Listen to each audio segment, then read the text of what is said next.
Mapagpalang umaga po sa inyong lahat. Joy Montilla here. Andito po ako sa bahay at ito, share ko lang sa inyo sa posting ni Neurodimam na isa ding safety advocate. Sabi daw niya ay may natutunan sa sobra ng isang dekada na therapy ay sinama naman namin sa routine. Ako po ay naniniwala sa mga kasabihan na ito. What you tolerate today will be their habit in the future. A habit formed doing the activity daily at least 14 days or 2 weeks. Want to teach someone with autism a habit. Include it in their routine. Based naman sa personal experience ko, tama ang mga kasabihan nito. May pag-asa po sa autism. Totoo po ang positive impact ng intervention. So, kwento ko lang po sa inyo, back in 1997 ay, way back kasi 1996,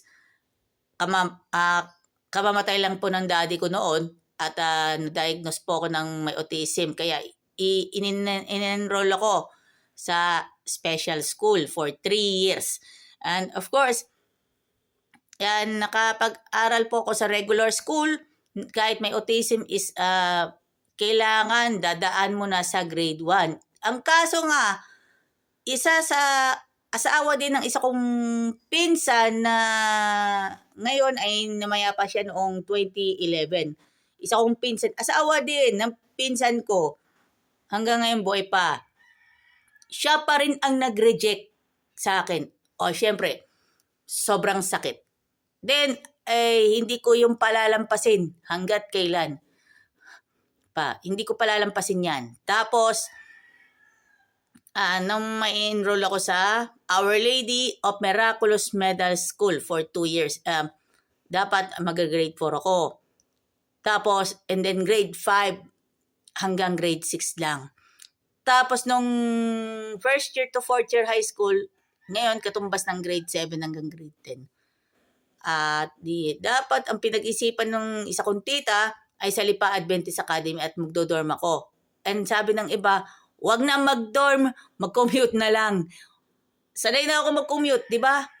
Yun guys, nung first year to third year high school, lagi akong sinasama ni mama. Hatid sundo, pero kasama pa rin ng mama ko, also included, nag-cross-stitch din siya nung panong yun. Tapos nung 2004, ay nagsimula po ako mag-commute mag-isa. Then, hanggang sa ngayon, routine ko pa rin ang mag-commute mag-isa. Routine ko pa rin ang, sa ngayon, dinagdag ko na, ang daming dinagdag. Nung 2005, 2006, 2007, ay nagtitinda lang ako ng turon sa mga bus para makaipon po ako ng pang-aral. Then, tinulungan po ako ng isa kong tita na pag-aralin niya ako ulit. Pero, gayon pa man, alam naman natin yan. Then, from college journey, from Christian College of Tanawan, hindi ma-meet yung mataas na grade. Hanggang doon lang. Kasi yun lang kasi kaya ko.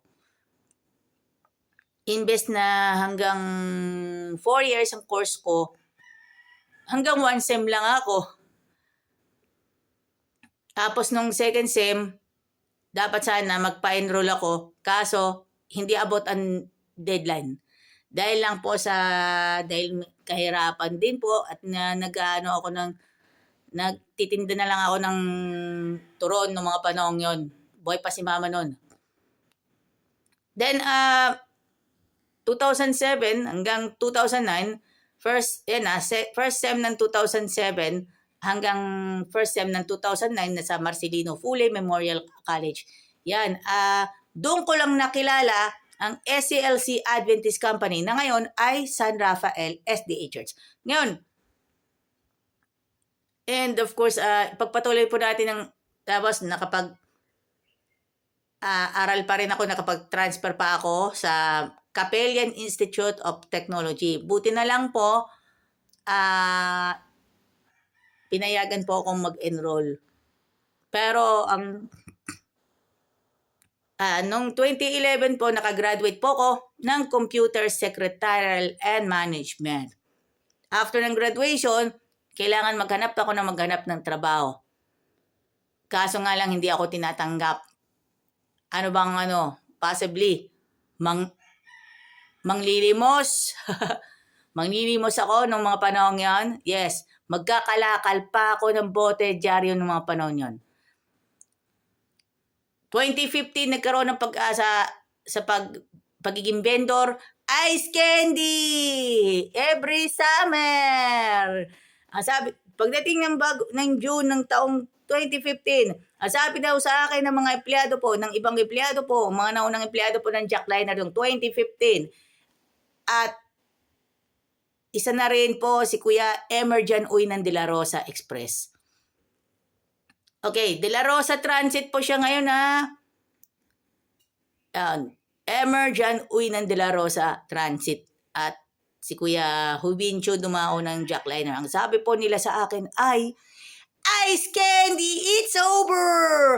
Naghahanap ako ng, ayun, hanggang sa maputulan kami ng kuryente.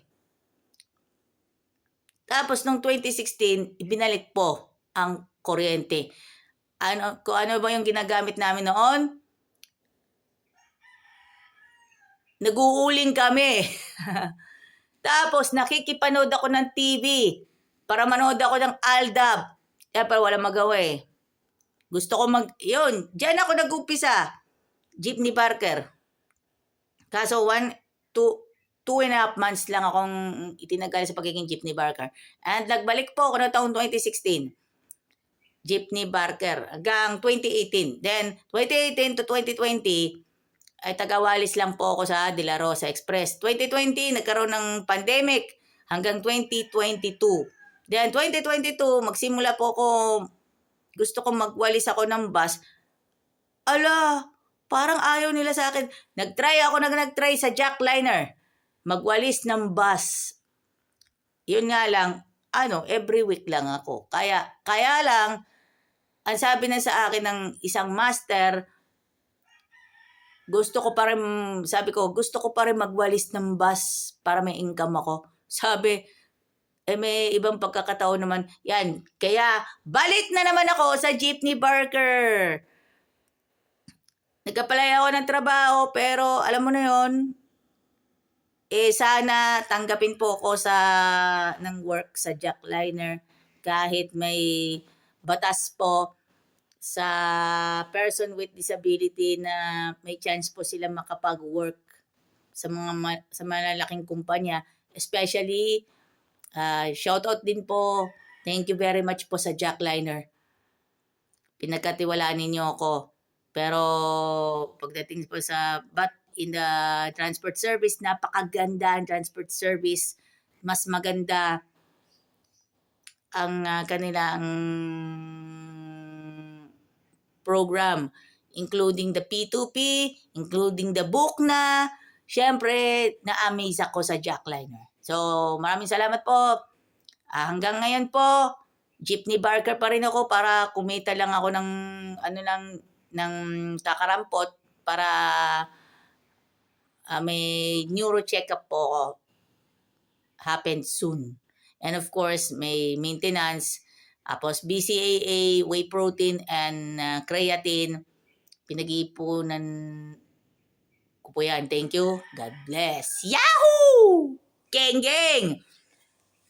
So, basahin ko lang yung kay Boss Toyo kasi babasahin ko lang po kung makakarating ito kay Boss Toyo. So, thank you. God bless.